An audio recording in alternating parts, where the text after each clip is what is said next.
4/7/2018 পুরান রাজবাড়ী থানাতে অন্নদা লস্কর ত্রিপুরা নির্যাতিতার মা এক অভিযোগ দায়ের করেন যে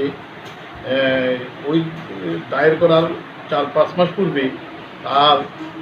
মানসিক ও শারীরিক প্রতিবন্ধী মেয়েকে সরলতার সুযোগে বিবাদী সুদেশ ত্রিপুরা তার বাড়ির নিকটবর্তী পিসির বাড়িতে নিয়ে গিয়ে জোরপূর্বক তাকে বলাৎকার করার ফলে নির্যাতিত মহিলা 4-5 মাসের গর্ভবতী হয়ে পড়ে। পরবর্তী সময় তার শারীরিক অবস্থা পরিবর্তন দেখা দিলে তার মা এবং এলাকার লোকজন জিজ্ঞাসা করলে সকলের সামনে আঙ্গুলি নির্দেশ করে এবং অঙ্গাভঙ্গির মাধ্যমে বিবাদী সুদেশ ত্রিপুরাকে চিহ্নিত করে। পরবর্তী সময় আদালত মামলা গ্রহণ করে পিয়ারবাড়ি থানার দারোগা বাবু পঙ্কজ বিশ্বাস মামলা তদন্ত করে আদালতে চার্জশিট দাখিল করেন। চার্জশিট দাখিল করার পর আদালত 18 জন সাক্ষ্য বাক্য গ্রহণ করার পরে বিচারপতি জেলা দায়রা আদালতের শ্রী আশুতোষ পাণ্ডে মহাশয় বৈধ বিবাদীকে